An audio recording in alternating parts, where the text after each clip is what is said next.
어, 오늘날 기후위기는 급격하게 배출량이 늘고 있는 메테인 있죠. 메테인과 이산화탄소 등의 온실기체 영향. 온실기체 때문에 기후위기가 왔다. 특히 메테인은 대기 중의 농도가 이산화탄소의 0.5%에 불과하지만, 그러니까 대기 중에는 메테인, 제가 여기서 지금 한글로 써야겠네요. 메테인이랑 이산화탄소를 비교했을 때 개수는, 이산화탄소도 많다는 거죠. 이렇게 돼 있는데, 온실효과에 대한 기여도는 3분의 1에 달한다. 그러니까 기여도도 사실은 이산화탄소가 큰 게 맞아요. 근데 상대적으로 0.5밖에 없는 애가 기여도를 30% 정도를 넘게 가져간다는 거니까, 그러니까 단위 애들당 어떤 기여도, 그거는 메탄이 더 크다, 뭐 이 정도 생각을 할 수 있겠죠. 그 다음에 이산화탄소가 메탄 같은 이런 기체와 온실효과 사이의 관계를 이해하기 위해서 지구에 공급되는 태양 복사 에너지가 어느 경로로 나눠지는지 저장하고 되고 다시 우주로 돌아가는지 살펴본다. 뭐 그냥 그렇다는 얘기고, 온도를 가진 물체는 그 온도에 해당하는 스펙트럼 전자기파를 방출하며, 온도가 높은 물체가 에너지를 많이 방출한다는 거고, 지구는 태양에서 받는 에너지와 방출한 에너지가 같은 상태가 되어서 열적 평형을 달성한다라고 하고요. 그러니까 들어오는 거랑 나가는 거랑 같다는 얘기인데, 현재 태양은 자외선, 가시광선, 적외선을 포함한 다양한 스펙트럼 전자기파를 우주로 보낸다. 태양이 보내고 지구에도 오겠죠.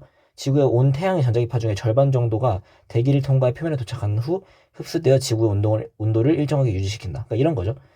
지구가 있고 이렇게 대기가 있으면, 이렇게 있으면은 절반 정도가 대기를 통과한다. 그러니까 절반은 대기에 먹히거나 뭐 반사되거나 뭐 이렇게 있고, 이렇게 된다는 얘기고. 근데 대기권을 구성하는, 여기를 구성하는 특정 분자들은 가시광선을 통과시키면서 지표면에서 방출되는 적외선은 매우 잘 흡수한다. 여기서 말하는 가시광선, 그러니까 여기 이제 가시광선을 되게 많이 통과를 시키는데, 지표면, 아까 위에서 얘기했던 것처럼 지구도 방출을 시키는데, 그 지표면에서 나가서 그 원래 우주로 나갔어야 되는 이거를 대기가 막 흡수한다는 얘기예요. 여기다가 기체 분자들은 분자 구조에 따라 고유한 진동수로 움직인다. 즉 에너지를 받아 들뜨면서 자신만의 고유한 춤을 추는 것이다. 그냥 비유한 얘기예요. 지표면이 방출하는 적외선, 이게 적외선이라는 얘기인데, 적외선 에너지를 흡수해 그 장단에 맞춰서 춤을 출 수 있는 기체가 얘네들이다. 그니까 걔네들이 대기 중에 많이 있으면은 대기가 적외선을 많이 먹겠죠. 적외선을 흡수해 진동하는 분자들은 흡수한 적외선을 다시 사방으로 방출하는데, 그러니까 이렇게 되면은 이제 얘가 다시 방출을 하는데, 일부는 지표면 다시 내려오기도 하고 나가기도 한다는 거죠. 즉 온실기체는 지구 밖을 향해 방출되어 갈 에너지 일부를 붙잡아 다시 지구로 돌려보낸다. 원래 얘가 나갔어야 되는 여기가 붙잡아서 다시 이렇게 돌려보내는 일부가 있으니까, 그게 이제 온실기체의 역할이라는 거고, 결국에는 이게 이제 이것도 똑같이 열적병 상태에 도달한다. 이때 지구의 온도는 온실효과가 없을 때보다 높아진 상태로 유지된다. 그러니까 아까 그 온도가 일정하게 유지가 되는 거는 그냥 이제 온도가 일정하게 유지되는 건데, 이제 온실기체가 있으면 더 높은 온도로 일정하게 유지가 되겠죠. 네, 그런 얘기고. 그러면은 지구 대기 중에 분자당 적외선 흡수량, 그러니까 이게 분자당 적외선 흡수량, 이게 아까 제가 말했던 애들 하나당 적외선을 먹는 정도라고 했죠. 그러니까 실제로 온실효과에 기여하는 정도나 실제 농도나 이거는 다 이산탄소가 큰데, 이산탄소는 농도가 많은 거에 비해서 기여도는 그 정도까지는 아니라 이거지. 그러니까 얘가 지금 메테인이 더 하나당 기여를 많이 하니까, 저희 뭐 100, 얘는 뭐 200분의 1이죠. 0.5%니까 200분의 1에 달하는 양으로 3분의 1의 기여를 할 수 있으니까요. 그래서 단위로 따지면은 이산탄소가 메테인보다 큰 게 아니라 메테인이 더 크겠죠. 지구의 현재 대기 양과 구성 성분 비율이 지금으로 고정된다면 온도는 점차 높아진다라고 되는데, 높아진 상태로 유지된다라고 되면 계속 높아지는 거 틀린 말. 다른 조건이 같을 때 지구 대기에서 메테인이 완전히 사라진다면 온실기체가 사라지는 거죠. 온실기체가 사라지면은 온실효과는 당연히 완화가 되겠죠. 2번. 자, 37번으로 환원전이, 표준 환원전이는 전자를 받아서 환원되려고 하는 물질의 경향성, 그러니까 있는 그대로 그냥 받아들이면 되죠. 전자를 받아서 환원되려고 하는, 이게 둘이 모두 같은 말이겠죠. 그러니까 전자를 받아서 환원되려고 하는 물질의 경향성을 수치하여 나타내는 건데, 이 제로가 큰 물질일수록 전자를 받아 환원되려는 경향성이 크므로, 그러니까 이 제로가 크면은 전자를 받는다는 얘기고, 그 다음에 그게 환원된다는 얘기죠. 그리고 그러니까 이 제로가 그러면 큰 물질이고 작은 물질이 있으면은 이 제로 작은 물질에서 큰 물질로 이동을 하는 게 맞겠죠. 왜냐면 큰 애가 받아야 되니까. 이때 나오는 에너지의 크기는 두 물질의 이 차이가 많을수록 더 큰 에너지가 나온다. 뭐 그런 얘기입니다. 사람과 대장균은 포도당에서 나온 전자를, 얘랑 얘를 당연히 모르실 거야. 이거 사실 생뚱가에 나오는 건데 이제 문과분들은 모르실 건데, 근데 몰라도 상관없어요. 이거는 포도당에서 나온 전자를 얘나 얘가 거쳐서 최종적으로 산소로 이동시켜서 산소에 전자가 저장된 형태인 물을 생성하는, 즉 산소의 환원 과정을 통해 에너지 저장 물질인 ATP를 생성할 수 있다. 얘를 만들기 위해서 그 과정이라는 거예요. 그러니까 이렇게 생각하면 되죠. 포도당에서 나온 전자가 나와요. 그거를 이 NAD 저거나 FAD 저거로 거쳐서 최종적으로 산소로 이동을 시켜요. 그럼 그 다음에 이제 이 과정에서 ATP를 만든다, 뭐 이렇게 생각하면 되는 거죠.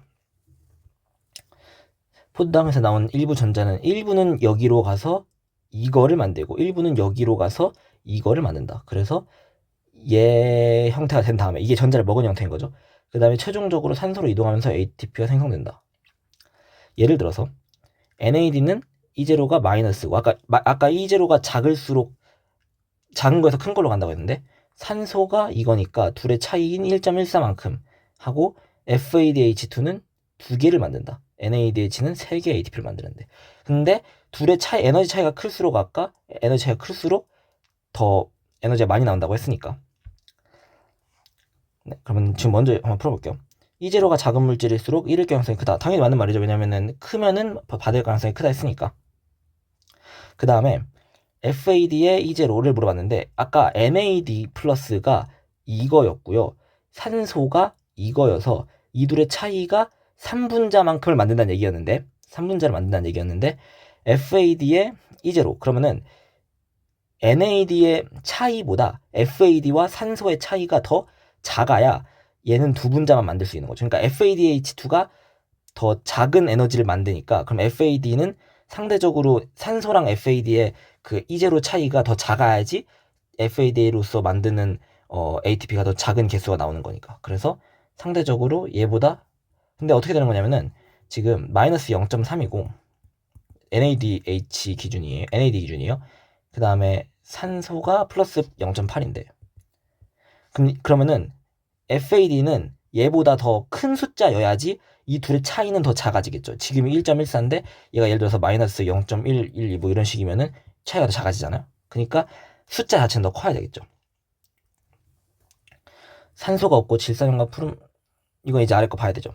사람과 달리 대장균은 무산소 호흡을 통해 에너지를 생산할 수 있다.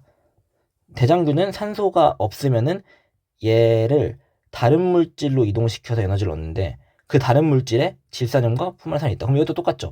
그러니까 산소가 없고 질산염, 얘랑 얘가 있는데 대장균이 더 많은 에너지를 얻기 위해서는, 그러면은 아까 얘네들이 지금 산소의 대체제인 거거든요.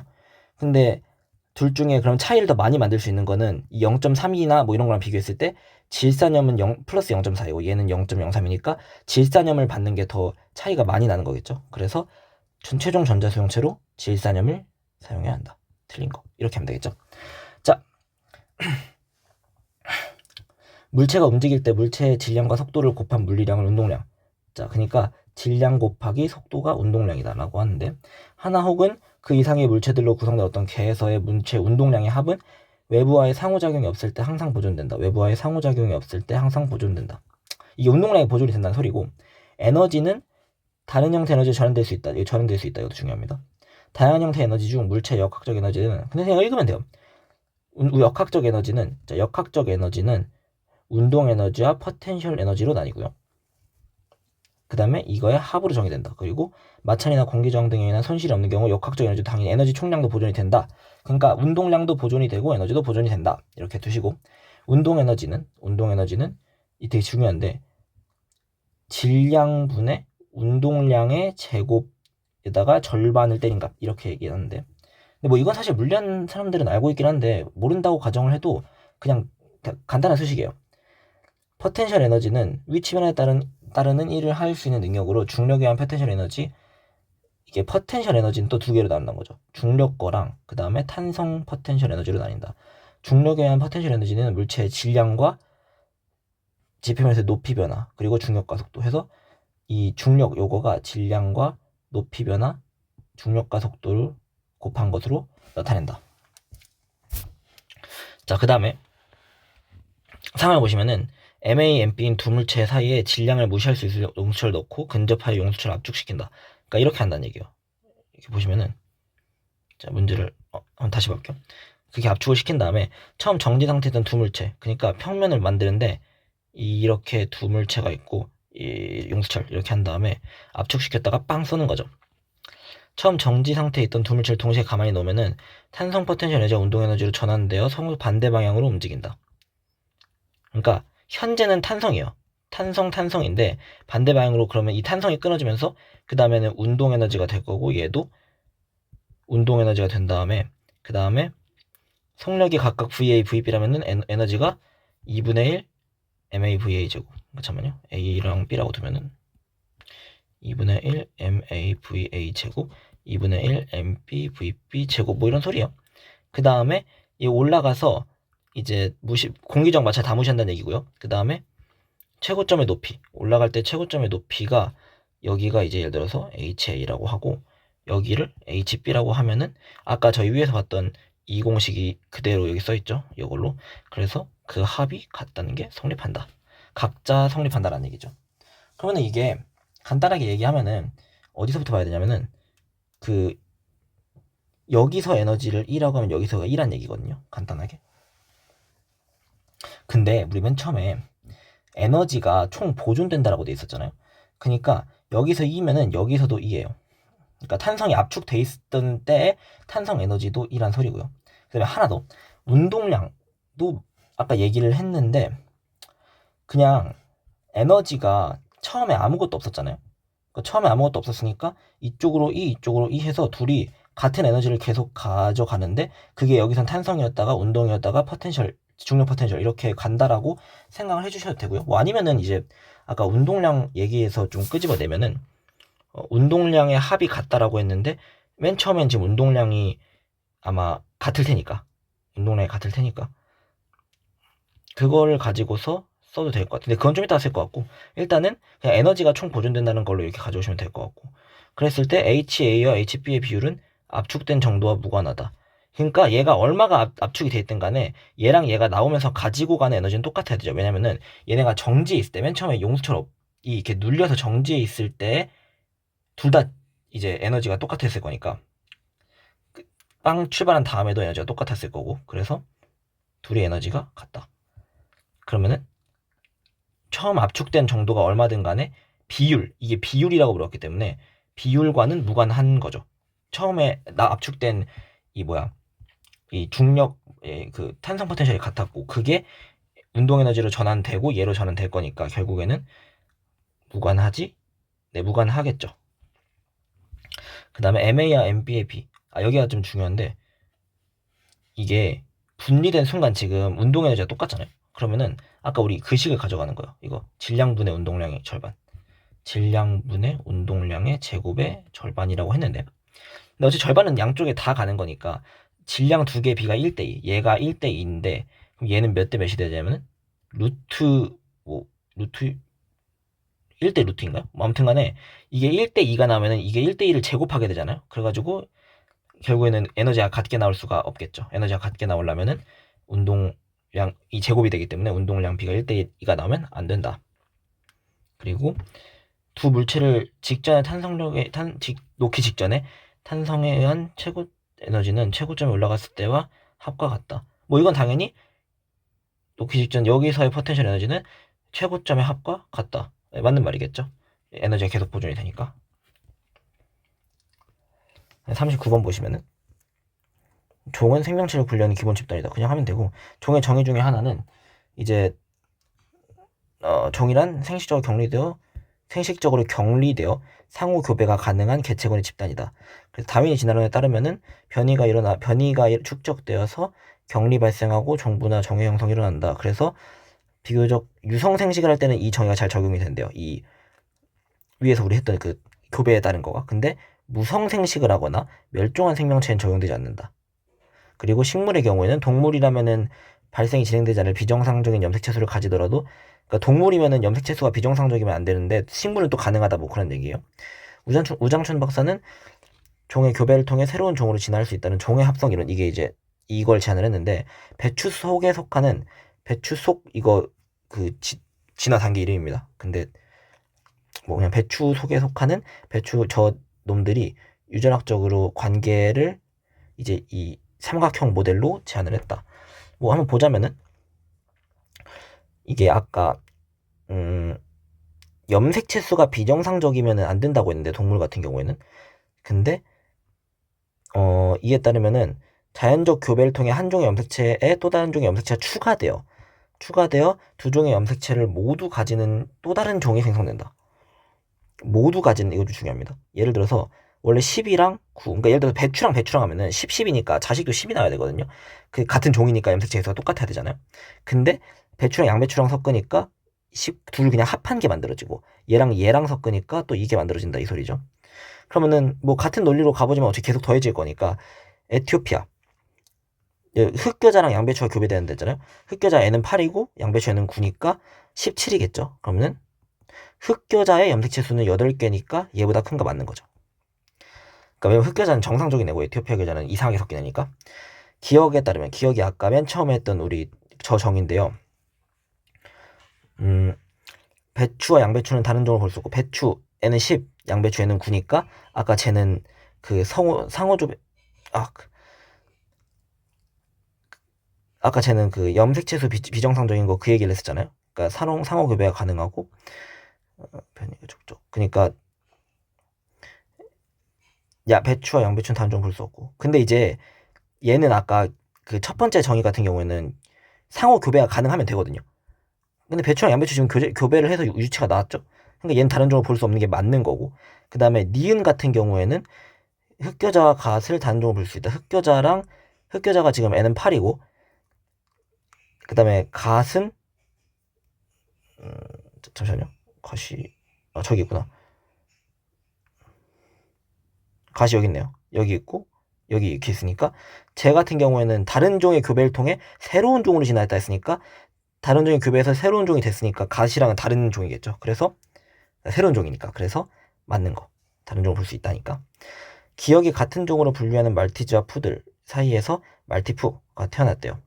니은에 사용된 종의 합성 이론은 다른 종으로 분류한다라고 돼 있는데 근데 얘는 지금 유전학적 관계 속에서 뭐라고 얘기하냐면은 다른 그 교배를 해서 다른 종이 될 때는 두 종의 염색체를 모두 가지는 또 다른 종이라고 얘기하잖아요. 근데 얘는 39랑 39 섞어서 39 났잖아요.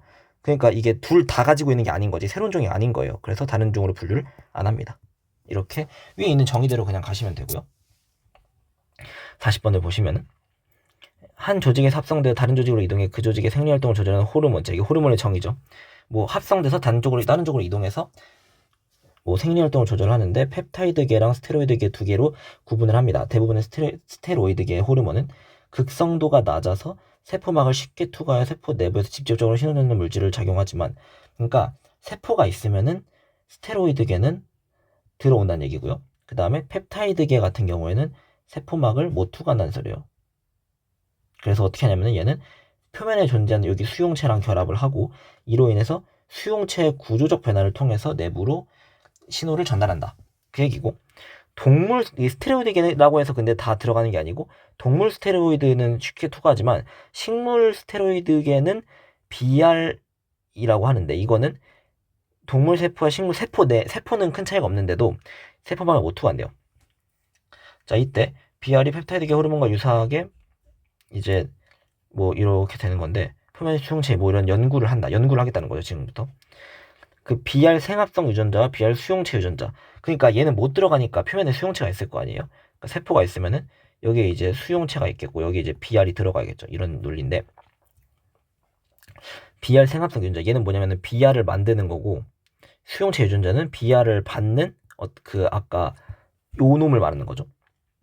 이 중에 하나에만 손상이 있는 A랑 B가 있대요. A랑 B가 있는데 이 둘을 성장이 저해된 표현형을 나타냈대요. 그러니까 얘네들이 이런 거죠. 돌연변이 A랑 B가 있는데 BR을 못 만들면은 이상해질 거고 BR을 만들어도 그 수용체가 이상하면 이상해지니까 당연히 둘 다 생장이 저해된 게 맞아요. 근데 BR을 처리했대요. BR을. 그러니까 외부에서 BR을 준 거지. 그러면은 BR 생합성 유전자가 없더라도 외부에서 BR을 줬으면은 걔는 정상적으로 굴러갈 거고 수용체가 고장이 났으면은 얘를 아무리 처리를 해줘도 얘를 받아줄 애가 없으니까 정상적으로 못 들어오는 거죠. 근데 A는 성장이 회복되지 않았지만 B는 회복됐대. 그럼 B가 아까 뭐였냐면은 BR 아가 못 만들었던 요놈이 되는 거고 A는 성장이 회복되지 않았으니까 수용체가 고장난 요놈이 되는 거죠. 그 다음에 수용체의 구조적 변화를 인식하는 신호전달 단백질 유전자의 돌연 변이가 있다. 아까 우리 얘기했던 구조적 변화를 통해, 그러니까 결합을 한 이후에 구조적 변화가 이상이 있는 놈을 말하는 건데, 그게 이제 C 돌연 변이죠. 자, 그럼 볼게요. 동물과 식물 스테로이드계의 호르몬은 세포막 투과도 차이가 극성에 의해서만 결정된다면,